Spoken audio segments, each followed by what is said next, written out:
جنوبی افریقہ کا 8واں سفر مرشد محبوب سیدی وسندی محبی محبوبی شیخ العرب والعجم عارف باللہ حضرت مولانا شاہ حکیم محمد اختر صاحب نور اللہ مرقدہ کے ملفوظات کا مجموعہ آفتاب نسبت مع اللہ اور مرتب اور جامع سیدی وسندی محبی و محبوبی مشفقی و مصلحی مربی محسنی حضرت والا میر صاحب دامت برکاتہ.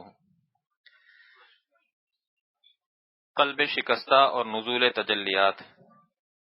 ارشاد فرمایا کہ جب تک حسن پر عالم شباب تھا اس وقت تک اللہ کے قانون کو توڑ کر اس حسن پر فدا ہوتے رہے، لیکن جب اس قلب شکستہ کی معنی ہے ٹوٹا ہوا دل، اور دل کیسے ٹوٹتا ہے؟ جب اللہ تعالیٰ کی مرضی میں اور بندے کی مرضی میں ٹکراؤ ہو اور بندہ اپنی مرضی کو توڑ دے اور اللہ تعالیٰ کی مرضی پر چلے تو اس دل کو تو تکلیف ہوگی اپنی مرضی چھوڑنے میں، تو دل شکستہ ہو جائے گا. اور اللہ تعالیٰ فرماتے ہیں کہ انا عند المنکسرۃ، حدیث قدسی ہے، انا عند المنکسرۃ قلوبہم، میں ٹوٹے ہوئے دلوں میں رہتا ہوں. یہی نزول تجلیات جو آخر میں ہے کہ تجلیات کا نزول اور جو ہے وہ ٹوٹے ہوئے دلوں میں ہی ہوتا ہے. اللہ تعالیٰ جو ہے ٹوٹے ہوئے دلوں میں آتی ہے. ارشاد فرمایا کہ جب تک حسن پر عالم شباب تھا اس وقت تک اللہ کے قانون کو توڑ کر اس حسن پر فدا ہوتے رہے، لیکن جب اس حسین کے دانت ٹوٹ گئے، گال پچک گئے، بال سفید ہو گئے، اب اگر حسن کے ڈیزائن کو ریزائن دیا تو یہ شخص اللہ کے یہاں ولی نہیں ہو سکتا اور نہ کوئی اجر پائے گا، کیونکہ یہ طبیعت کا غلام ہے.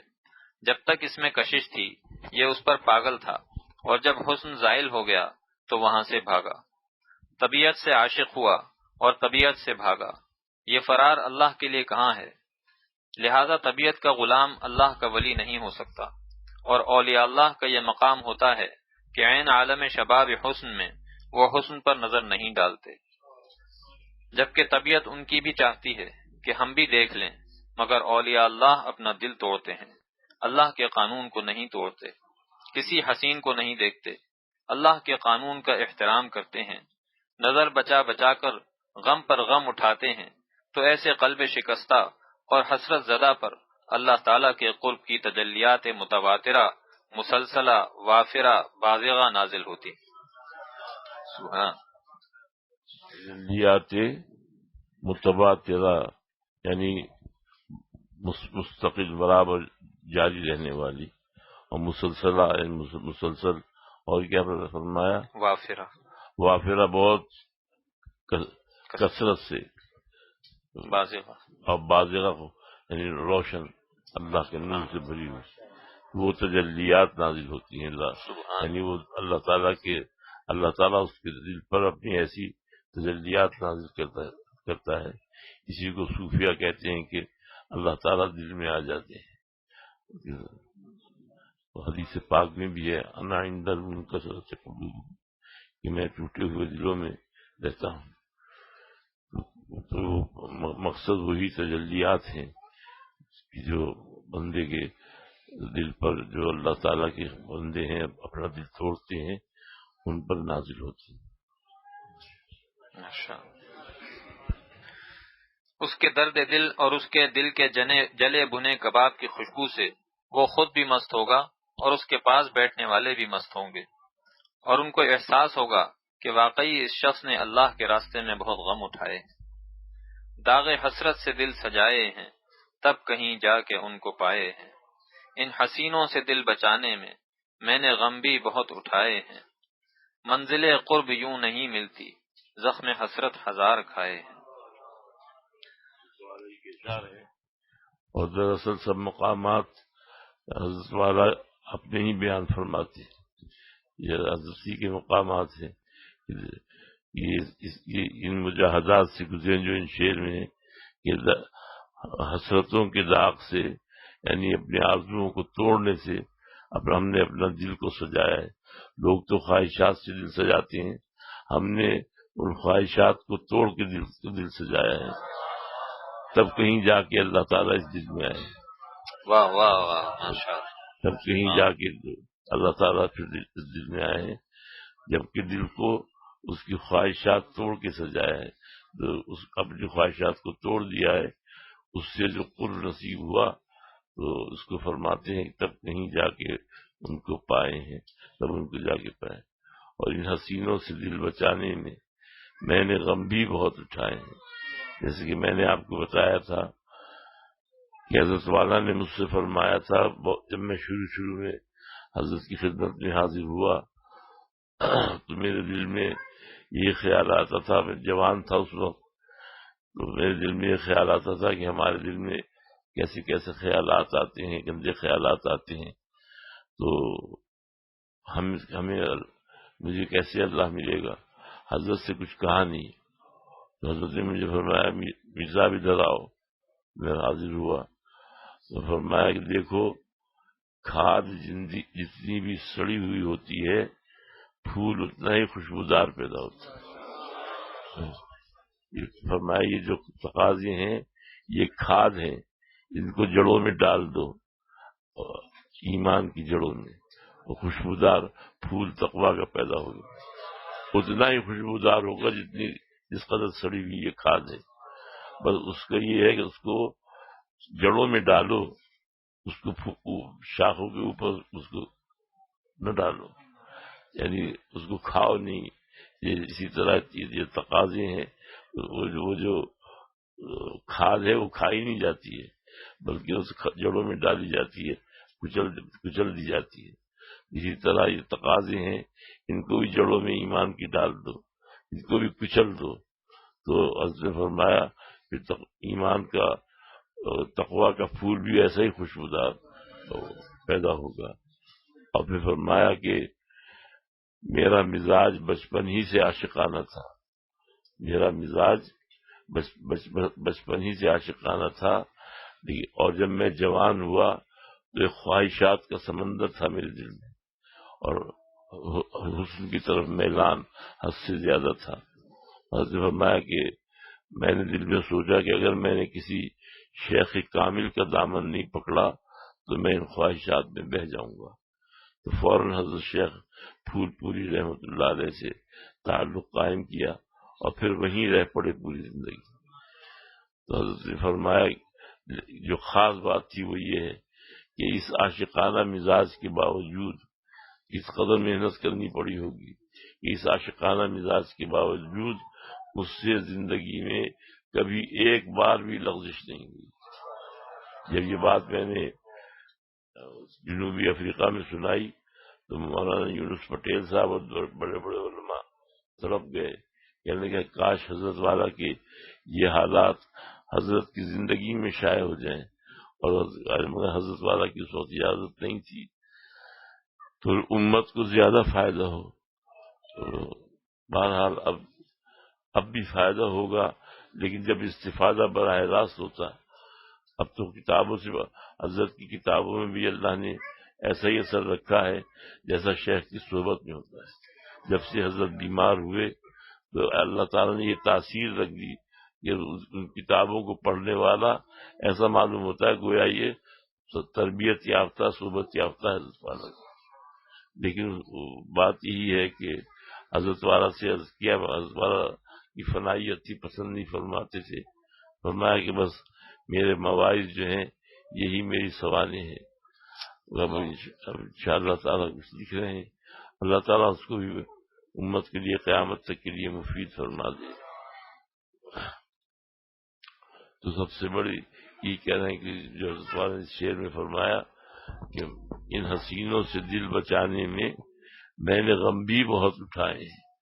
یعنی کس قدر آپ جو اس واقعے سے نظر لگا لو کس قدر غم اٹھانا پڑا ہوگا.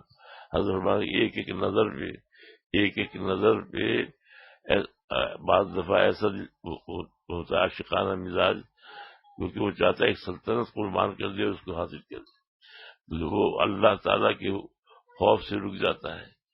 اور بیٹھے تو اللہ تعالیٰ کے اس کو ٹرافی دے دو اپنا سے لگ جائے.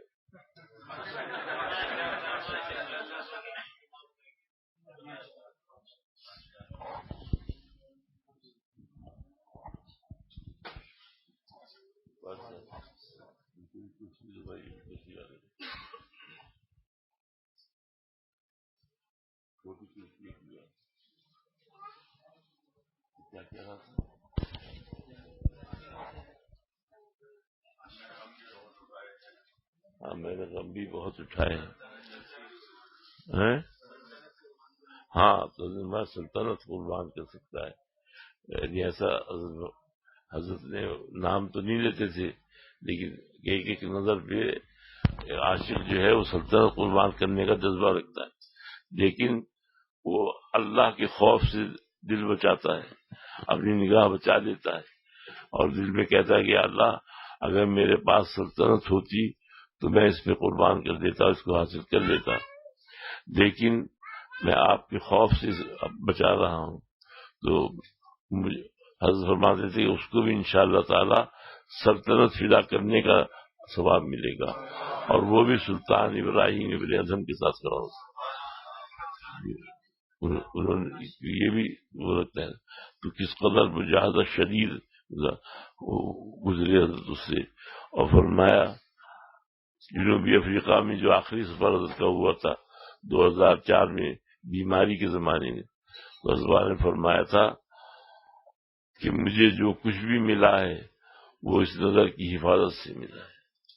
اس قدر اور اس کی دلیل عجیب غریب تھی، یعنی مجھے بھی حیرت ہو گئی. ڈاکٹر ندیم ہیں، یہ میڈیکل کالج میں پڑھتے تھے اس وقت، حالانکہ ان کی عمر کافی 20-22 سال کی ہو گئی تھی، مگر داڑھی نہیں آئی تھی، بہت تھوڑی سی تھے، بہت حسین.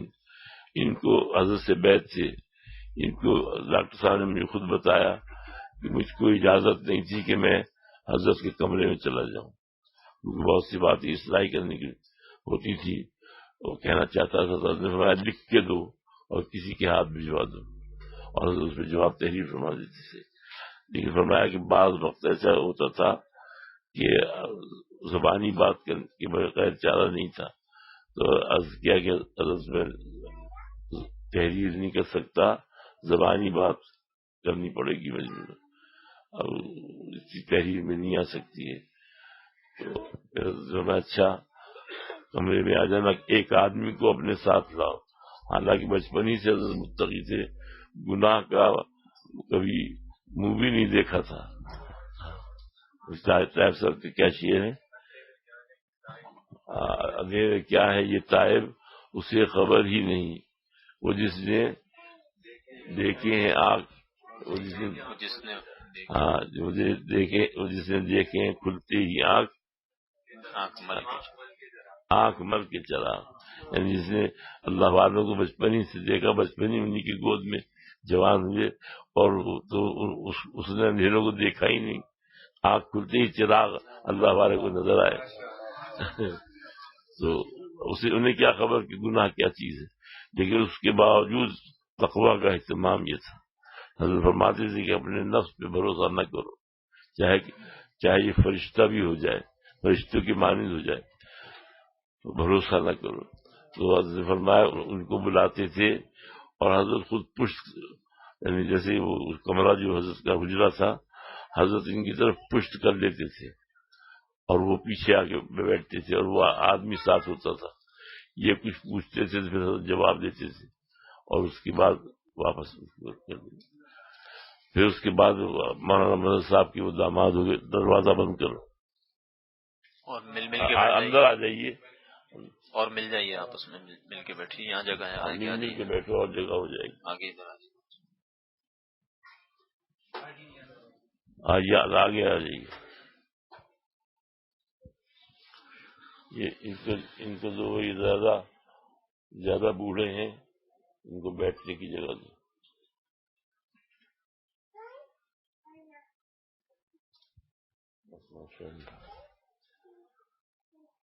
تو حضرت والا نے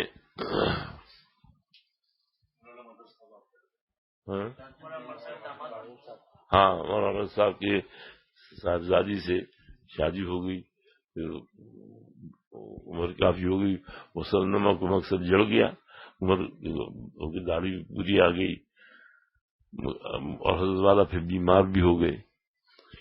تو ایک دن ڈاکٹر صاحب اسی بیماری کے زمانے میں ڈاکٹر صاحب آئے اور آگے مجھ سے کہا کہ میں حیرت میں رہ گیا آج تک. میں نے کیا بات ہے؟ کہنے لگے حضرت والا کی نظر مجھ پہ پڑی تو مجھ سے کہا کہ اچھا ندیم، تمہاری آنکھیں بھی میری طرح سے نیلی ہیں. کہنے لگے حضرت کو ابھی تک یہ نہیں خبر تھی کہ میری آنکھیں کیسی. اس جبکہ 35 سال کی عمر ہو گئی تھی، اس وقت تک یہ احتیاط تھی کہ یعنی اس وقت بھی نہ دیکھنا، ان کو خبر نہیں کہ شکل کیسی ہے. اور جو اپنے حضرت کی صاحبزادی ہیں، حضرت کی بہویں ہیں، پوتی پوتے نواسوں کی، خود حضرت فرماتے تھے کہ میں نظر اٹھا کر نہیں دیکھتا، مجھے پتا نہیں کہ کوئی اگر میرے سامنے آ جائے کہ کس کی بیوی ہے کون. تو اس قدر اہتمام تقویٰ کا تھا، تو کس قدر اس میں مشقت اٹھانی پڑی. تو اس کی فرمایا کہ ان کے میں نے غم بھی بہت اٹھائے ہیں. کیسے پہلے کیا مثال؟ داغ حسرت سے دل سجائے نہیں، ان حسینوں سے دل ان حسینوں سے دل بچانے میں نے غم بھی بہت اٹھائے. اسی غم کی بدولت سے حضرت والا کو ایسی نسبت قویہ حاصل ہوئی کہ حضرت والا اس وقت کوئی ثانی نہیں تھا ان کا. جو ہمارا گمان اقرب یقین تھا، اور جو بزرگان دین تھے، حاجی افضل صاحب جو تھانوی کے مرید تھے، انہوں نے اسی بیماری کے زمانے میں کہا تھا کہ حضرت اب اس صدی کے مجدد ہیں، اور اس وقت میری نظر میں ان جیسا پورے عالم میں کوئی نہیں. یقین سے تو کوئی نہیں کہہ سکتا، لیکن گمان اقرب الیقین، یوں کہہ دیا کرو کہ ہمارا گمان یقین کے قریب یہ ہے کیونکہ یہ دعویٰ تو کر نہیں سکتے، لیکن حالات ہی بتاتے ہیں. مجھے اسی وجہ سے حضرت والا کو یہ مقامات اور یہ بلکہ سارے عالم میں ڈنکا پٹ گیا. میرا شہرہ اڑا دیا کسی نے، میں تو نام و نشان مٹا بیٹھا. حضرت نے نام و نشان مٹا دیا تھا، اب میرا شہرہ اڑا دیا کسی نے، اللہ تعالیٰ نے اڑا دیا. تو اور آخری تیسرا منزل قرب یوں نہیں ملتی. ہاں، منزل قرب یوں نہیں ملتی، منزل قرب یوں نہیں ملتی، زخم حسرت ہزار کھائیں. یعنی اللہ تعالیٰ کی قرب کی جو ہے ایسے نہیں ملتا کہ عیش اٹھاتے رہو، بد نظری کرتے رہو اور حسینوں سے بات چیتیں کر کے دل کو بہلاتے رہو. تو اللہ تعالیٰ کا قرب ایسے نہیں ملتا ہے. زخم حسرت ہزار کھائیں، حسرتوں کا اور دل کے توڑنے کا غم، اور اللہ تعالیٰ اپنی امیدوں کو اور اپنی آرزوؤں کو فنا کرنے کا غم اٹھاؤ، پھر اللہ تعالیٰ کا یہ قرب نصیب ہوتا ہے. وعلیکم السلام. آگے پڑھیے. خون تمنا سے دل لال ہو جاتا ہے. جب مشرق لال ہوتا ہے تو دنیا کو سورج ملتا ہے اور ایک ملتا ہے، لیکن خون تمنا سے خدا تعالی کے عاشقوں کے قلب کا مشرق، مغرب، شمال، جنوب سب سرخ ہو جاتا ہے، اور ان کے قلب کے ہر افق سے اللہ تعالی کے قرب کے بے شمار آفتاب طلوع ہوتے ہیں. اللہ تعالی ارحم الراحمین ہیں. تفہیم کے لیے ہم لوگ سمجھانے کے لیے مثالیں دیتے تھے کہ جیسے دیکھو دنیا میں جب سورج طلوع ہونے والا ہوتا ہے تو افق پورا لال ہو جاتا ہے، اس کے بعد آفتاب جو ہے وہ طلوع ہوتا ہے، سورج نکلتا ہے، لیکن پہلے لالی دوڑ جاتی ہے. تو حضرت میں اسی طرح باطنی اس کا حال ہے کہ دل کو اپنے آرزوؤں کے خون سے لال کر لو، تو یہاں تو ایک آفتاب نکلتا ہے اور وہاں دل میں اللہ تعالیٰ کے قرب کے ہزاروں آفتاب نکلیں گے. جیسا جس کا مجاہدہ ہوگا ویسا اس کو قرب نصیب ہوگا، ویسے اس کو آفتاب اس کے دل میں آفتاب طلوع ہوں گے، ایک نہیں. اللہ تعالیٰ کے قرب کا کیا ٹھکانہ غیر محدود ہے، اور اس کے آفتاب قرب جو ہے وہ غیر محدود ہے. اور یہ اللہ ہم سب کو نصیب فرمائے. ہم تو صرف نقل ارشادات کر رہے ہیں، اللہ ہم نے اس نقل ارشادات کی برکت سے ہمارے دل میں اتار دی. تو حضرت والا کا تو مقام تھا، یہی مقام تھا کہ جب دل کے ہر کونے سے اور سینکڑوں آفتاب اللہ تعالی قرب کے شروع ہوتے ہیں. یعنی نسبت مع اللہ قوی، یا بہت قوی نسبت مع اللہ، جو یعنی جس کا جتنا مجاہدہ ہوگا اسی کے بقدر اس کو اللہ تعالیٰ کا فضل ہوگا. جتنی جس کی قربانی اتنی خدا کی مہربانی. حضرت والے کی نسل کا تھا، اس کو حضرت نے فرمایا تھا اس کو شعر میں کر دی، تو میں نے اللہ حضرت کی برکت سے ہو گیا تھا کہ جتنی جس کی قربانی اتنی خدا کی مہربانی، پھر تو ہے لذت روحانی اور قرب کا شربت لاسانی. اللہ تعالیٰ کے قرب کا ایسے لذت نصیب ہوتی ہے کہ جس کی کوئی مثال نہیں ہوتی. اللہ ہم سب کو نصیب فرمائے. تو حضرت والا جو بار بار فرماتے تھے کہ ارے میری بات مان لو، گناہ کی لذت کو چھوڑ دو، پھر میں جو کہہ رہا ہوں تو وہ لذت تمہیں نہ ملے جس کی کوئی مثال نہیں ہوتی، تو پھر کہنا کہ اختر کیا کہتا تھا. ایسے درد سے فرماتے.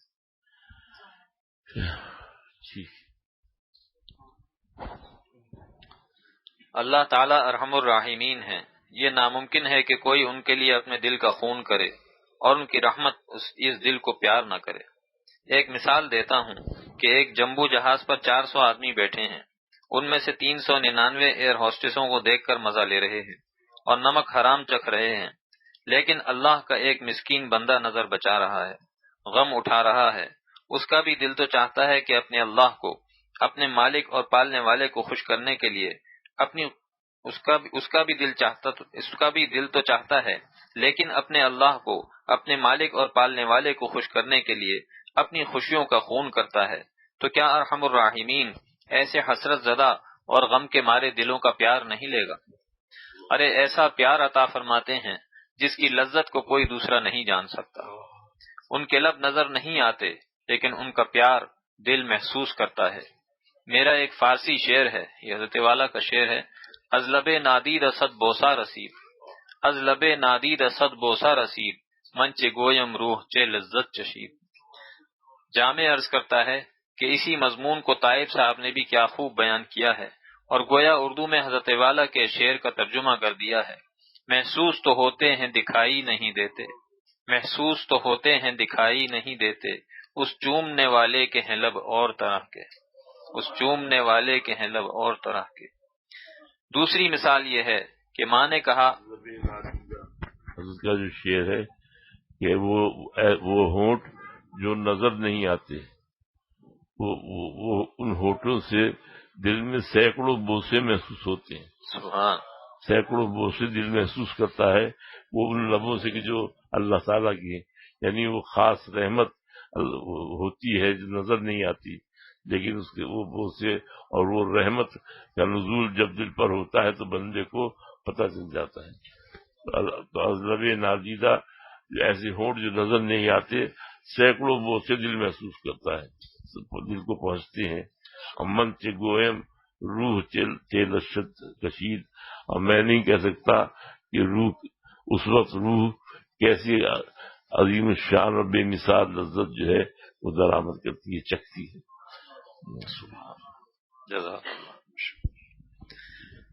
دوسری مثال یہ ہے کہ ماں نے کہا کہ بیٹا تم کباب مت کھانا کیونکہ تمہیں دست آ رہے ہیں، اور اس کے دوسرے بچے اس کو دکھا دکھا کر کباب کھا رہے ہیں.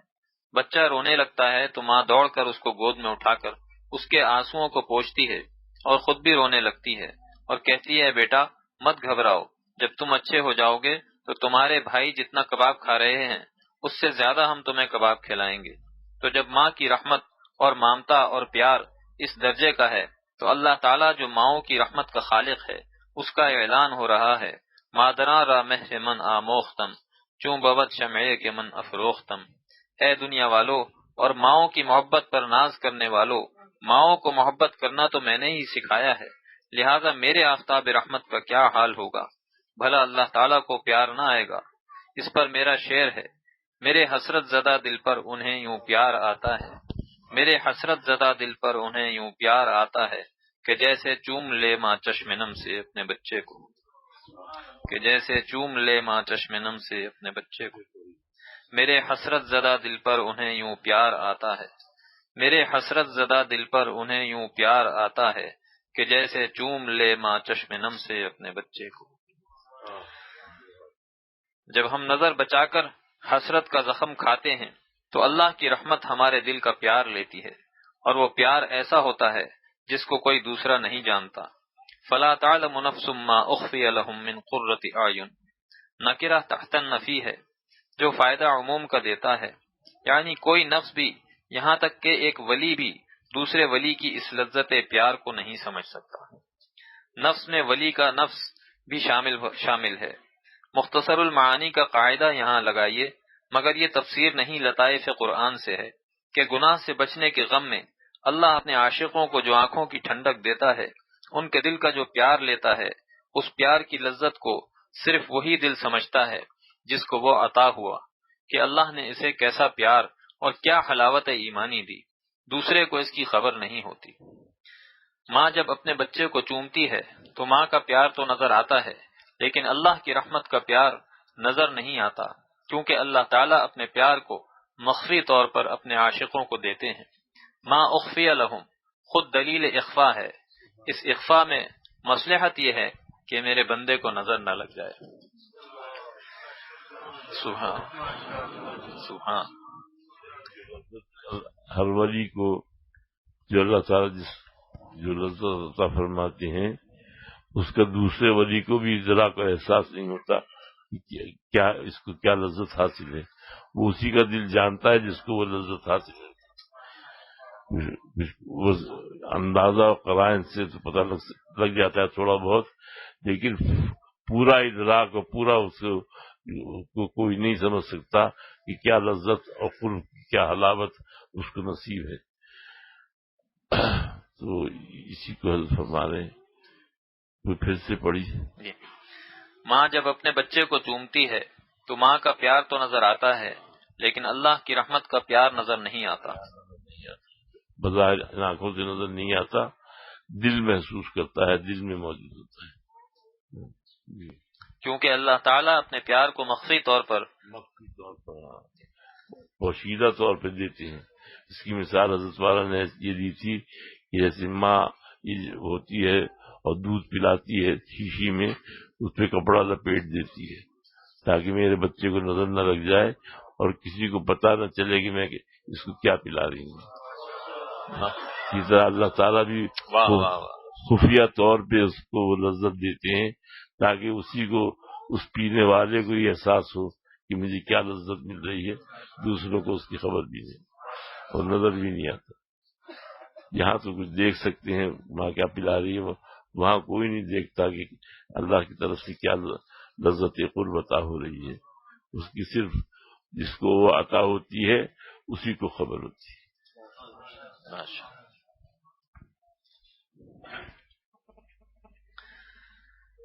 اس اخفاء میں مصلحت یہ ہے کہ میرے بندے کو نظر نہ لگ جائے، جیسے ماں اپنے بچے کو دودھ کی شیشی پر کپڑا لپیٹ دیتی ہے اور اپنے دوسرے پیارے بچوں سے چھپا کر اپنے پیارے کو دودھ پلاتی ہے تاکہ کہیں ان پیاروں کی نظر اس پیارے کو نہ لگ جائے۔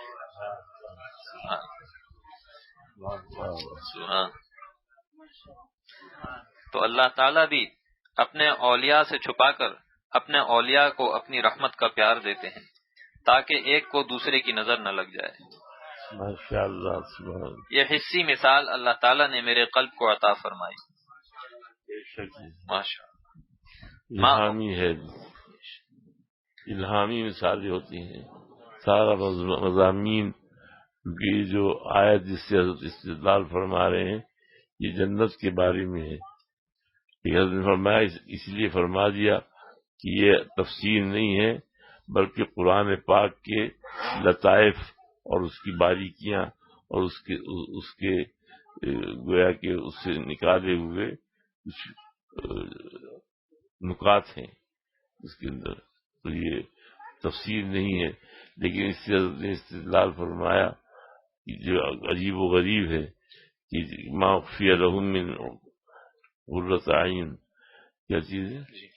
لا تعلم نفس فلا تعلم نفس فلا تعلم نفس ما اخفی لهم من قرۃ اعین، کوئی نفس بھی دوسرے کا یہ نہیں جانتا کہ دوسرے کو ایک دوسرے کو کیا لذت نصیب ہے۔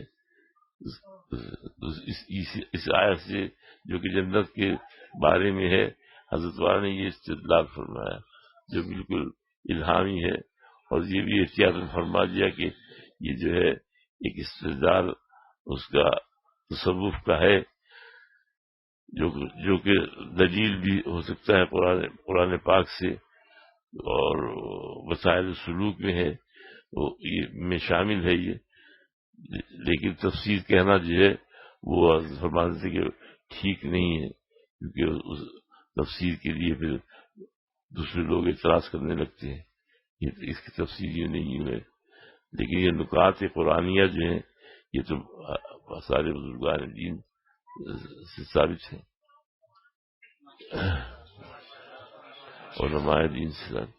حضرت تھانوی رحمۃ اللہ علیہ نے مسائل السلوک پورا قرآن پاک سے یہ آیات سے نکالی ہیں اور ثابت کیا کہ یہ تصوف، اس آیت سے تصوف کا فنا مسئلہ ثابت ہوا، اس آیت سے تصوف کا فنا مسئلہ ثابت،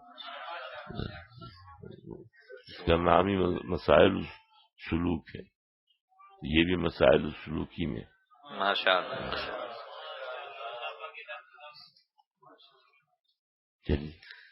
یہ حصی مثال اللہ تعالیٰ نے میرے قلب کو عطا فرمائی۔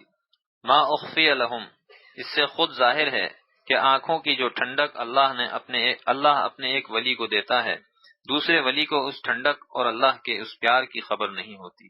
ایک ولی کی لذت قرب کو دوسرا ولی نہیں جانتا، اور پھر عرض کر دوں کہ یہ تفسیر نہیں، لطائف قرآنیہ ہے۔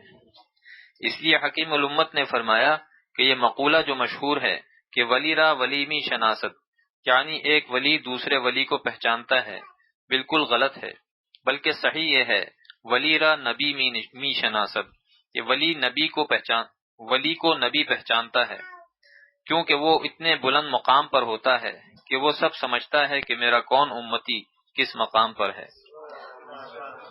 ماشاءاللہ۔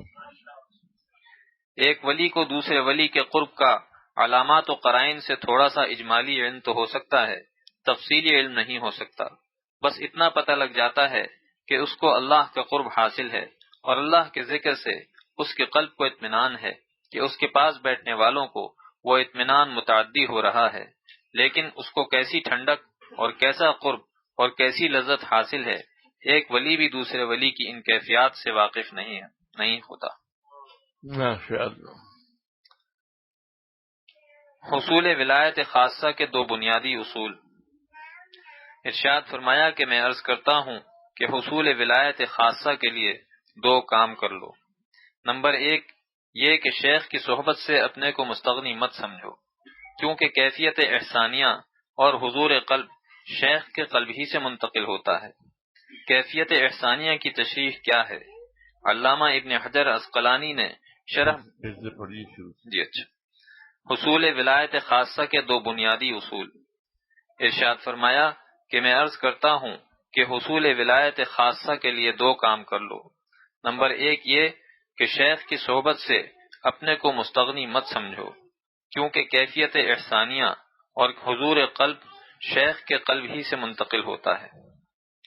کیفیت احسانیہ کی تشریح کیا ہے؟ علامہ ابن حجر عسقلانی نے شرح بخاری میں لکھا ہے کہ احسان یہ ہے کہ ان یشاہد ربہ بقلبہ حتی کأنہ یری اللہ تعالی شانہ، سالک کے قلب کو اپنے رب کا ایسا مشاہدہ نصیب ہو جائے کہ گویا وہ اللہ تعالیٰ کو دیکھ رہا ہے۔ کیفیت احسانیہ کلی مشکک ہے، اس کے مختلف درجات ہیں، ہر ولی اللہ کو الگ الگ درجے دیے جاتے ہیں، جیسا جس کا مجاہدہ ویسا اس کا مشاہدہ۔ جو اللہ کے راستے میں زیادہ غم اٹھاتا ہے، جو اللہ کے راستے میں زیادہ غم اٹھاتا ہے، اللہ اس کے مشاہدے کو زیادہ قوی کر دیتا ہے۔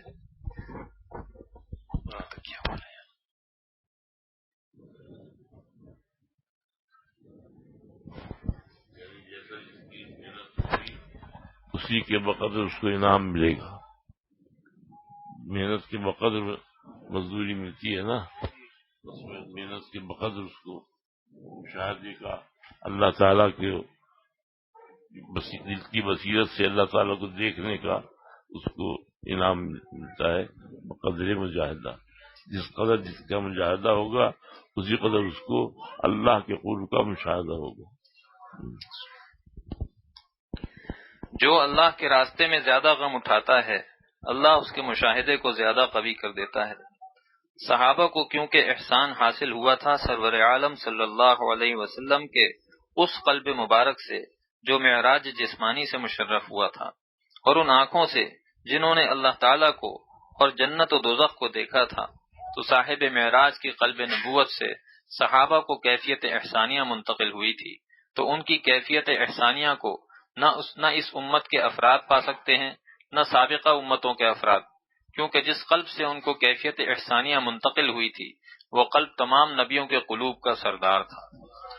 ماشاءاللہ ماشاءاللہ۔ لہذا کوئی امتی حضور صلی اللہ تعالی علیہ وسلم کے صحابی کے برابر نہیں ہو سکتا، کیونکہ اب قلب نبوت سے کیفیت احسانیہ کا انتقال ناممکن ہے۔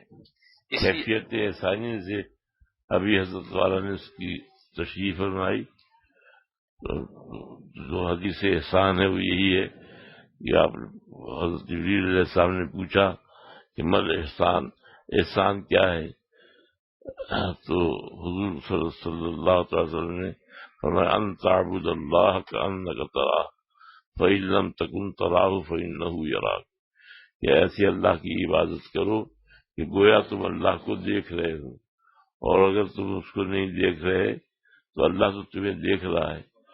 تو اسی کی تشریح اس میں کی کہ ان یشاہد ربہ بقلبہ حتی کأنہ یری اللہ تعالی شاہدہ، یعنی اپنے رب کا قلب سے ایسا مشاہدہ ہو جائے کہ گویا وہ اللہ کو دیکھ رہا ہے، بندہ اللہ کو دیکھ رہا ہے۔ یہ کیفیت احسانی اس کو کہتے ہیں، اور یہ ہر ایک کی مختلف ہوتی ہے۔ کلی مشقی جو حضرت نے فرمایا اس کے منطق کا لفظ ہے، یعنی اس کے درجات ہوتے ہیں، ہر ایک کو ایک سی حاصل نہیں ہوتی، بلکہ اس کے درجات مختلف ہوتے ہیں، کسی کو کم کسی کو زیادہ۔ جس کو جتنا زیادہ مجاہدہ جس نے کیا ہوگا، جس نے اللہ کے راستے میں غم اٹھائے ہوں گے، اللہ کے راستے میں اس نے محنت و مشقت کی ہوگی، اللہ کو راضی کرنے کے لیے اپنے دل کو توڑا ہوگا، تو اسی قدر اس کا مشاہدہ اور اس کا قرب اللہ کا زیادہ اس کے قلب محسوس کرے گا۔ بس یہ ہے اس کا، یہی کیفیت احسانی، اسی کا نام ہے کہ دل کو یہ کیفیت حاصل ہو جائے کہ گویا وہ ہر وقت اللہ تعالیٰ کو دیکھ رہا ہے۔ بس جب یہ کیفیت حاصل ہو جائے گی تو پھر کیسے گناہ کرے گا؟ جب آدمی کوئی سمجھے گا اللہ مجھے دیکھ رہا ہے۔ اس لیے اس کیفیت کو حاصل کرنے کے لیے حاجی امداد اللہ صاحب نے ایک مراقبہ بتایا ہے، مراقبہ علم یعلم بان اللہ یراہ، یہ قرآن شریف کی آیت ہے کہ علم یعلم، کیا بندہ نہیں جانتا کہ اللہ تعالیٰ اس کو دیکھ رہے ہیں؟ تو حضرت نے فرمایا کہ روزانہ حضرت حاجی صاحب نے کہ روزانہ 1-2 منٹ خاموشی سے بیٹھ کے یہی سوچ لیا کرو کہ اللہ تعالیٰ مجھے دیکھ رہے ہیں، میں اللہ تعالیٰ کے سامنے ہوں، اللہ مجھے دیکھ رہا ہے۔ تو حضرت نے فرمایا کہ اس کا یہ 1 یا 2 منٹ کا جو ہوگا یہ ایسے ہی ہوگا جیسے گھڑی میں چابی دے دیتے ہیں، پہلے آتی ہے چابی والی گھڑی، تو پھر 24 گھنٹے چلتی ہے وہ۔ اسی طرح جب اس کی مشق ہو جائے گی تو پھر ہمہ وقت وہ دل کی جو رفتار ہے اور جو دل کی جو وہ ہے وہ اللہ تعالیٰ کی طرف متوجہ رہے گی. اللہ تعالیٰ کی طرف ہر وقت اس کو دھیان رہے گا بھی چلتے پھرتے کھاتے پیتے بازار میں کہ میں اللہ تعالیٰ مجھے دیکھ رہے ہیں. بس پھر گناہوں سے بچنا بھی آسان ہو جائے گا. اللہ ہم سب کو نصیب فرما دے. جی.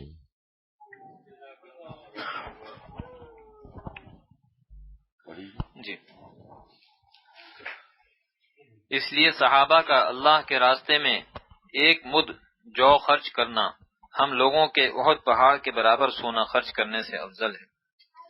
اگر 80-90 کروڑ مسلمانوں کا عالمی اجتماع ہو جائے اور اس مجمع میں بالفرض اللہ تعالی حضرت صدیق اکبر رضی اللہ تعالی عنہ کو 1 منٹ کے لیے بھیج دیں اور ہم 90 کروڑ مسلمان ایک بار کہیں اللہ اور حضرت صدیق اکبر بھی ایک بار اللہ کہہ دیں تو ان کا اللہ جس کیفیت احسان اور جس حضور قلب اور جس مقام قرب سے نکلے گا وہ 90 کروڑ مسلمانوں کی زبانوں سے نکلنے والے اللہ سے وزنی ہوگا. ماشاءاللہ اللہ. ماشاءاللہ. اس لیے ہمارے بزرگوں نے فرمایا کہ جب شیخ آ جائے تو اپنی عبادت پر ناز نہ کرو، نہ پڑھو، فرض، واجب اور سنت مؤکدہ پر اکتفا کرو اور اپنے شیخ کے پاس بیٹھو تاکہ اس کے قلب کی کیفیت احسانیہ تمہارے قلب میں منتقل ہو جائے تو پھر تمہاری 2 رکعات 1,00,000 رکعات سے افضل ہو جائیں گی. یہ ہے کونو مع الصادقین کا راز. اور کونو امر ہے جو بنتا ہے مضارع سے، اور مضارع میں تجدد استمراری کی شان ہے جس سے ثابت ہوا کہ استمرارن شیخ کی صحبت پر حریص رہو. کسی بڑے سے بڑے مقام پر بھی پہنچ جاؤ، خواہ لاکھوں مرید ہو جائیں، لیکن شیخ سے مستغنی نہ رہو. اور شیخ کی مجلس میں یہ مراقبہ کرو کہ شیخ کے قلب سے میرے قلب میں کیفیت احسانیہ، حضور مع الحق، نسبت خاصہ، ولایت خاصہ اور نسبت صدیقیت منتقل ہو رہی ہے. اور شیخ کے ساتھ جتنا زیادہ حسن ظن ہوگا اتنا ہی زیادہ اللہ کا فضل ہوگا. یہ مقولہ شیخ العرب والعجم حضرت حاجی امداد اللہ صاحب مہاجر مکی رحمۃ اللہ علیہ کا ہے، اور اختر یہی دعا کرتا ہے کہ اے اللہ مجھ کو اور میری اولاد کو، میرے احباب کو اور ان کی اولاد و متعلقین کو نسبت اولیاء صدیقین کی خط انتہا تک پہنچا دے. یہ نسبت اگر حاصل ہو گئی، جس کے قلب میں اللہ تعالیٰ اپنی تجلیات خاصہ سے متجلی ہو جائے تو اس کی مٹی بھی بے مثل ہو جاتی ہے، کیونکہ وہ حامل بے مثل ذات ہوتا ہے. مان لو ایک شیشی میں عود کا ایسا عطر ہو کہ دنیا میں اس جیسا عطر کہیں نہ ہو، تو اس شیشی کی قیمت بھی بڑھ جائے گی یا نہیں؟ بس جن کے قلب میں اللہ اپنی تجلیات خاصہ سے متجلی ہو تو جس درجے قوی تجلی ہوگی اتنی ہی اس قلب کی قیمت بڑھتی چلی جائے گی. حصول ولایت صدیقیت حصول نسبت خاصہ کا ایک اہم اصول بیان ہو گیا، یعنی صحبت شیخ کے حریص رہو. آج کل سارے عالم میں اللہ تعالیٰ نسبت اولیاء صدیقین کے حصول کے وسائل کو میری زبان سے بیان کرنے کی سعادت مجھے بلا استحقاق عطا فرما رہے ہیں.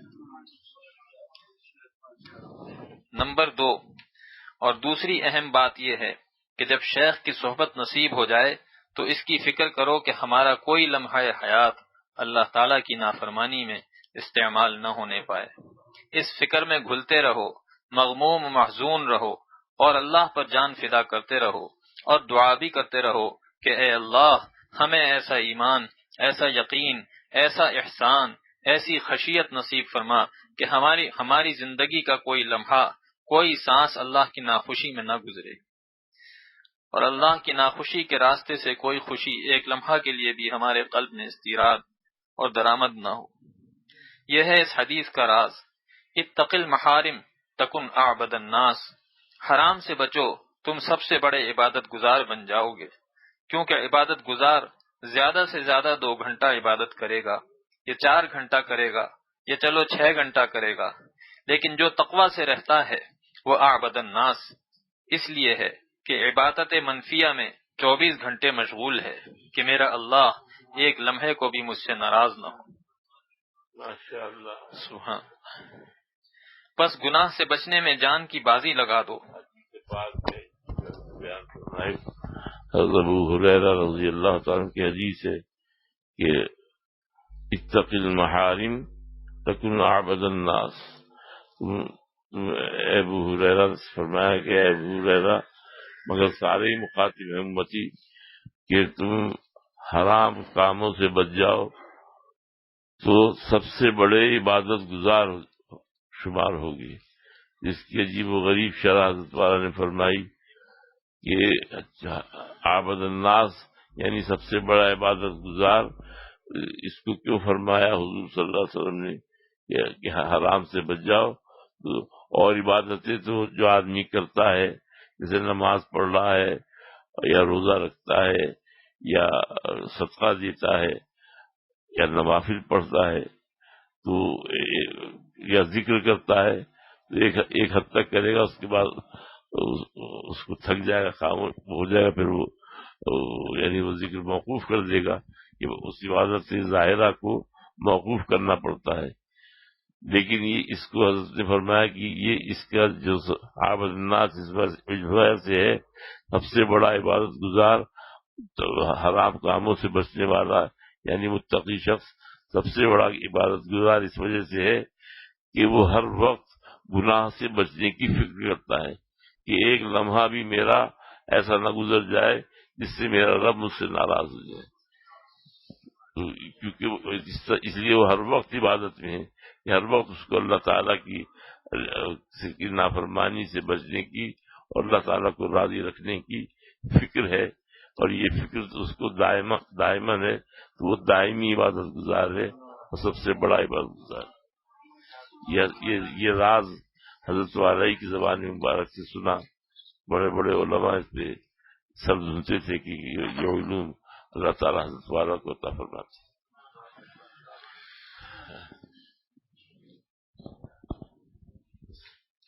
پس گناہ سے بچنے میں جان کی بازی لگا دو. جو گناہ سے بچنے میں جان لڑا دے گا وہی گناہ سے جان چھڑا لے گا. اور اگر نفس کو ذرا ڈھیل دی کہ کوئی بات نہیں, اگر نامناسب نظر ڈال دی تو کیا ہوا, ہمارا ارادہ برا نہیں ہے, تو کیا اچھے ارادے سے حسینوں کو دیکھنا جائز ہے. میرے شیخ کے ایک نوکر نے دکان سے گڑ چرا لیا. حضرت کے صاحبزادے نے کہا کہ ابا انہوں نے گڑ چرایا ہے. یہ دکان پر گئے تھے اور انہوں نے چپکے سے گڑ اٹھا لیا.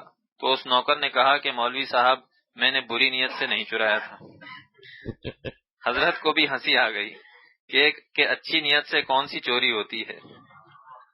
بعض لوگوں نے کہا کہ اگر ان ممالک میں ہم عورتوں کو نہ دیکھیں اور نگاہ بچا کر بات کریں تو ان کو غصہ آتا ہے کہ یہ ہمیں کیوں نہیں دیکھتے. میں نے کہا کہ غصہ آنے دو, اللہ کے غصے سے بچو. سبحان اللہ. میں نے کہا کہ غصہ آنے دو, اللہ کے غصے سے بچو. زیادہ سے زیادہ وہ آپ کو بد اخلاق کہیں گی تو لا یخافون لومۃ لائم ہماری شان ہونی چاہیے. یہاں بھی نکرہ تحت النفی ہے, یعنی نہ چھوٹی ملامت سے ڈرو نہ بڑی ملامت سے. اسی لیے تفسیر روح المعانی میں ہے کہ یہاں جو لومتا ہے یہ اسم جنس ہے اور نکرہ تحت النفی ہے, تو اس کا ترجمہ ہوگا لا یخافون من لومات اللائمین کہ اللہ والے سارے عالم کی ملامتوں سے نہیں ڈرتے. جیسا کہ مولانا رومی نے فرمایا دعوی مرغابی کر دست جاں کیز طوفان بلا دارت ہوگا. اے دنیا والو, جلال الدین کی جان نے مرغابی ہونے کا دعویٰ کیا ہے اور مرغابی سمندروں کی بلاؤں اور طوفان سے نہیں ڈرتی. علامہ آلوسی فرماتے ہیں کہ جب لومت لائم کا ترجمہ لا یخافون من لومات اللائمین ہے اور لومت اسم جنس ہے اور اسم جنس انواع مختلف الحقائق پر مشتمل ہوتا ہے, یعنی تمام کائنات کے لومات کی جملہ انواع اس میں شامل ہیں. دیکھ لو کس کا فون ہے.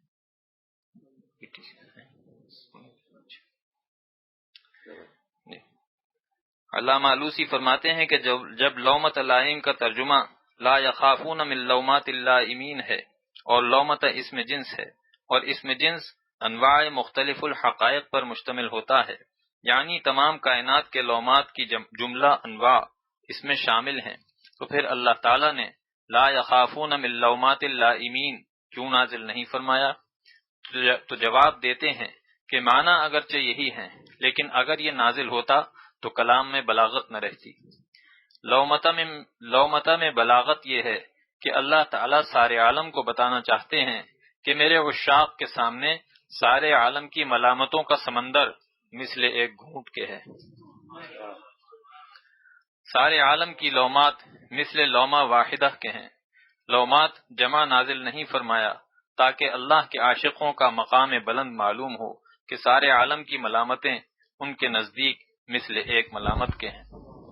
لومات ہے، لوما مانے ملامت، اور لومات مانے ملامتیں جمع ہے اس کی۔ تو علامہ آلوسی فرماتے ہیں کہ اس میں فرمایا کہ اللہ تعالیٰ نے جب مقصد یہی تھا کہ اس آیت کا ترجمہ یہ ہے کہ ساری دنیا کی ملامتوں سے یہ لوگ نہیں ڈرتے، تو پھر یہاں اللہ تعالیٰ نے جمع کیوں نہیں نازل کیا، لومات کیوں نہیں نازل کیا، لوما کیوں نازل کیا، یعنی واحد جو ہے، لوما جو ہے واحد ہے، جمع ہے۔ جب مقصد اس کا یہی تھا کہ واحد نازل کرنے کا مقصد یہ تھا کہ مقصد وہی ہے کہ لومات اس کا ترجمہ کیا جائے کہ ملامتوں سے نہیں ڈرتے، تو اللہ تعالیٰ نے ملامت کیوں نازل کیا، لوما کیوں نازل کیا، تو اس کا جواب پھر یہ دیا ہے کہ لوما اس لیے نازل کیا کہ اس میں بلاغت ہے، اور اس میں یہ ثابت اگر لومات نازل کرتے تو اس میں بلاغت نہ رہتی۔ اس میں بلاغت یہ ہے کہ واحد نازل کرنے میں کہ ساری دنیا کی ملامتیں جو ہیں ان کے نزدیک ایک گھونٹ کے برابر ہے، یعنی ساری دنیا کی جو ملامتیں ہیں وہ صرف ایک ملامت کے برابر ہیں۔ تو ساری دنیا کی ملامتوں کو جمع کر لو، وہ ان کے نزدیک ایک گھونٹ ہے، وہ جیسے سمندر ہو اس کے نزدیک کوئی حقیقت نہ ہو، وہ سمندر اس کے نزدیک گھونٹ ہو، اسی طرح ساری دنیا کی ملامتیں اس کے سامنے مثل ایک ملامت کی ہیں، اس سے وہ نہیں ڈرتے اس کی مخلوق سے۔ لا یخافون من لومۃ لائم، یعنی اللہ تعالیٰ کے جو خاص بندے ہیں وہ مخلوق کی ملامتوں سے نہیں ڈرتے۔